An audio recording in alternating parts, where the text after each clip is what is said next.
Yep. Alright, let's talk about I'm not taking notes. That's why I'm doing it. Get out your notes, we're going to talk as well about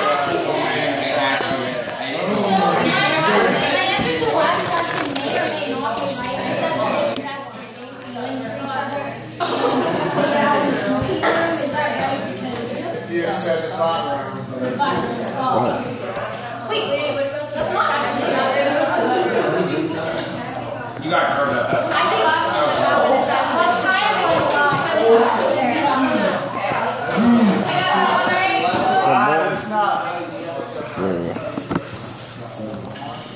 Okay, so there are a lot of things happening in the next few class periods to sort of wrap up the novel. You're reading for chapters 12 and 13. It's due on Monday, so make sure you finish the novel for Monday.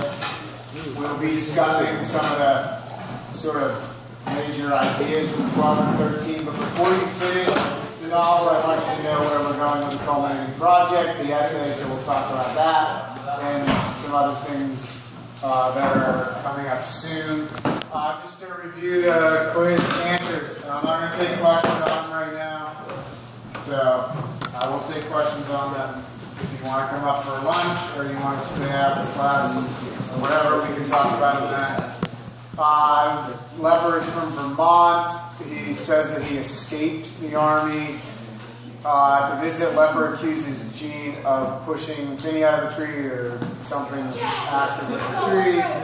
Gene, in reaction to it, he kicks his chair out and Leper falls on the floor.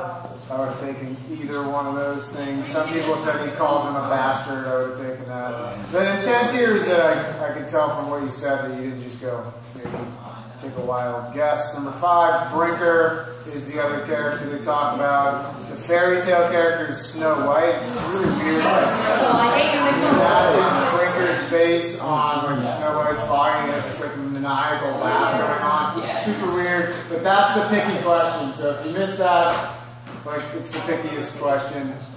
That's it. So yeah, I know some other ones maybe you rival that. Number 7, Gene is asked, a bunch of people ask him how Leper is, or how's Leper, or where's Leper, whatever. Number 8, Gene is doing Latin homework. I would have taken Latin, or I would have taken some explanation of translating, foreign language, translating Caesar, which is like Caesar, right? You know, Caesar gets stabbed in the back by his friends, right? Yeah. It's funny, It's sort of important. Will there be more symbolism? Foreign language, Latin, translating. That's the foreign language. I said English. I would not have taken English. I'll give you half a point for French. What? So I have 3 points. Go ahead. Number 9, Leper is, you could have said one of 2 things. You could have said behind, in some shrubs at the school. You could have said in the counselor or the psychiatrist, or been more specific and said the doctors. What about the I said the more the his name was Number 10,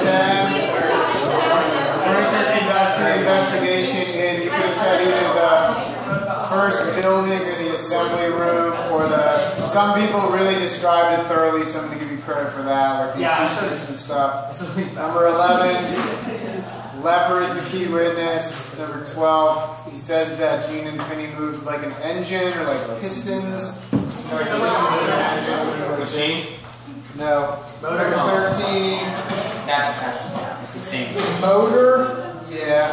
Number 13, Finny falls down the stairs into the bot room where they... I was close. You have to admit. Right, it's just downstairs. So that's what was foreshadowed. It's another language. Alright. So that's that with the quiz. We'll have another quiz on Monday, more brief and more general. So that's that.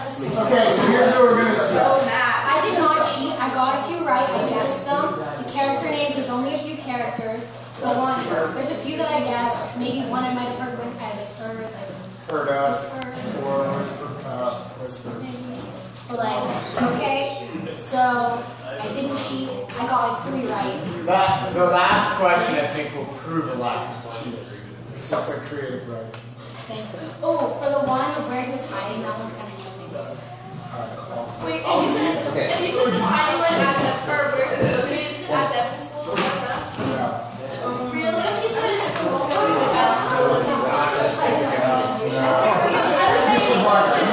It's way different to be like he's in counselors.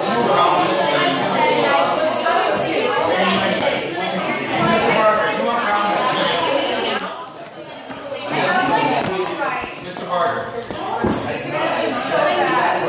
Yeah, that's also be specific because I want you to try to like. Let's talk about it. Mr. Barker.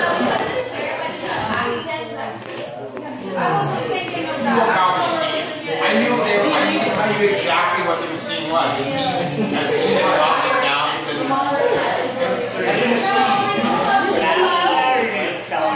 I'm telling you, a machine and an the same. Are we talking about the culminating project now? This is a machine.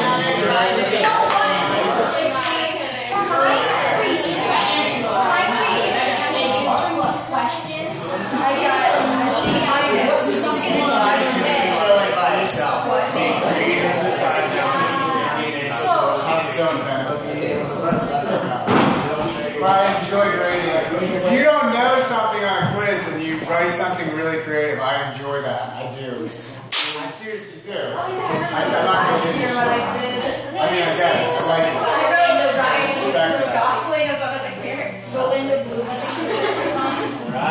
They talk about the magic part. The project.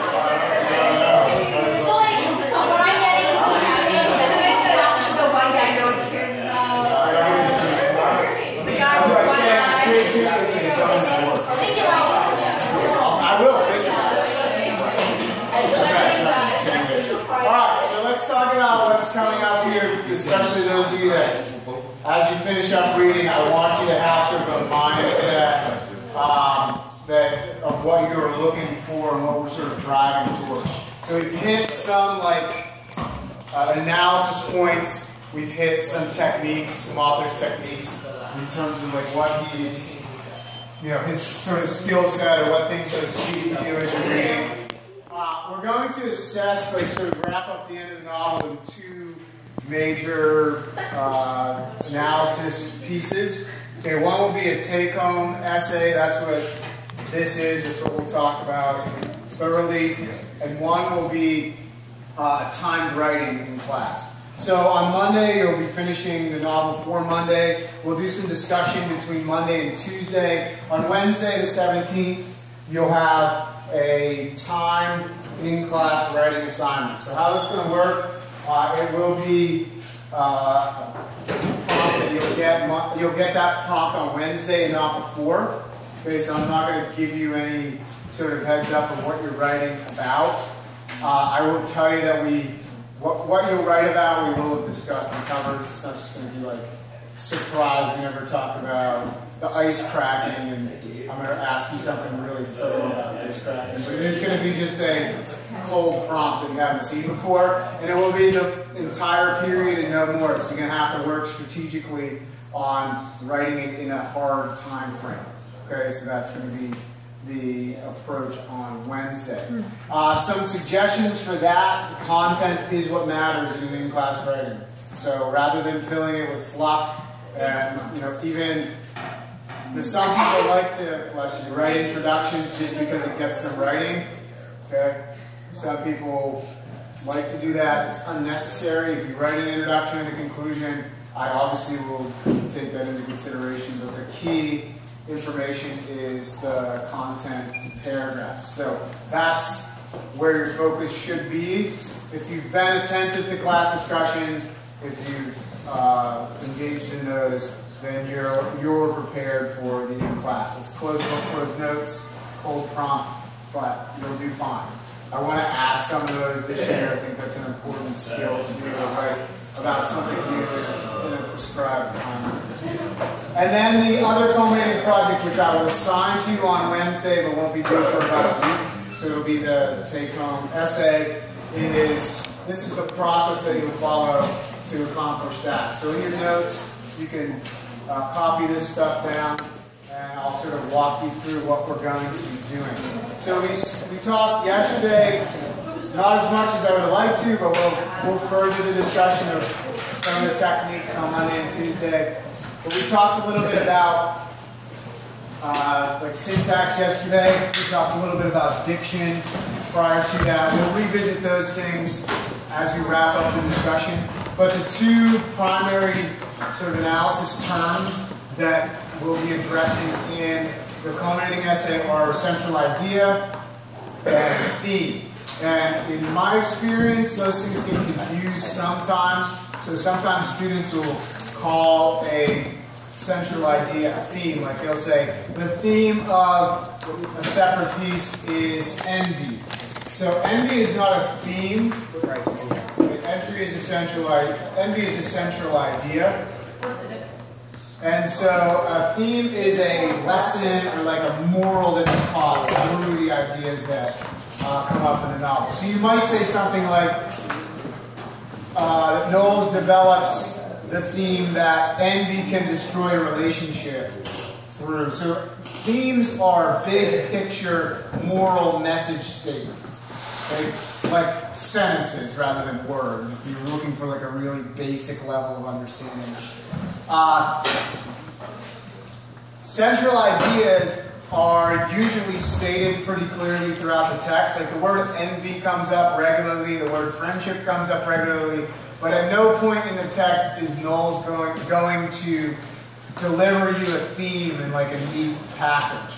The theme is like for Aesop's fables at the end of, the fox and the grapes. You can't get these grapes when he says they're sour. There's like always a theme at the end of Aesop's fables. Like direct, stated, this is what you should have learned, reader. But we can take some liberties with the message that the author is trying to deliver. He may have intended the message that you drew from it. He may not have. But what you're doing is you're trying to look at how it's developed and then support that it is a reasonable message or moral that he delivers to you. So when you're writing, you're going to have 6 options for central ideas. And those 6 options are up there. Envy, fear, innocence, youth, disillusionment, friendship. You're going to choose one of those central ideas to sort of look at how it develops. And you're going to look at how that central idea develops in 2 characters. So you're going to pick 2 characters and discuss. You pick. I mean, the easy way is to pick Gene and Finney, but especially if you're talking like disillusionment, it's actually probably easier to do Leper and Finney. That would be how I would approach it, just depending very much on what you want to do. Is there something wrong with him? Like, does he have some sort of disability or some sort of like mental condition? Because I was kind of getting that vibe, like when they talk about him having dead slugs in his room, like on a tray, that sounds very like. Yeah, and like you can even glean that sort of from his name too. That he's an outcast at least, and when he snaps, he does come across as having some sort of chemical imbalance, but it's not identified or like developed, and it may just be an overload of stress from, may just be some sort of post-traumatic stress. I think you could make that. I think you could argue pretty easily that there's some like diagnosable mental condition. Yeah, I think it's intentional that he's. You see that crazy laughing. You see that. I imagine this face and this character, like that's on purpose. Are we supposed to pick, when we pick 2 characters? Are we supposed to pick 2 characters who both like support the central idea, or who like complement each other to support the central idea? You can do either one. I think I know sort of where you're heading with that. Yeah, you can do like if you're doing envy, you could be contrasting characters. Right? You could say this. It doesn't mean that each of them has envy. It can be like, this one just affects an envy, and this is sort of a foil for a person who's envious. Especially, I mean, if you're talking like Gene and Finney, especially, like we don't see Finney envy anyone ever. And so you have that example as a sort of proving that. Yeah. So in terms of like roadblocks here that usually come up, make sure that you're following all of the steps. So you're identifying and sort of explaining how that central idea appears throughout the novel. Okay? Not just in the sections that we may have discussed in class because you didn't read the novel. So make sure you're discussing as many instances as is appropriate of those central ideas through the course of the novel as it's developed. It's insufficient to talk about disillusionment just in chapters 11, 12, and 13. You need to sort of revisit how that appears. It's a little less direct early on. Okay? Envy is a little less direct later. How long does it have to be? Funny happening in the novel. So make sure that you develop that central idea. You display its development throughout the course of the entire novel. Okay? Make sure that you do that through both characters. Okay? So we're gonna be I know doing this may sound really stupid, but it's happened. Don't pick a character that doesn't display some version of the central idea and say he doesn't really deal with it. Pick something else if you don't see that existing. And then the last thing, make sure that you draw some sort of moral out. That's the goal here. You're taking that development of the idea through the character and drawing out of it a moral, a lesson that the author is teaching. Okay? Wait, you're drawing a theme out of the central idea? Yes. So like for envy, it could be the struggle between envy and friendship. Yes, and what does he want you to know about that? That's it. Or like friendships are complicated when envy is involved. Or like the transformation from youth to adult, or yes. fear within. But if you leave it at that, it's a central idea. So if you leave it at the transformation from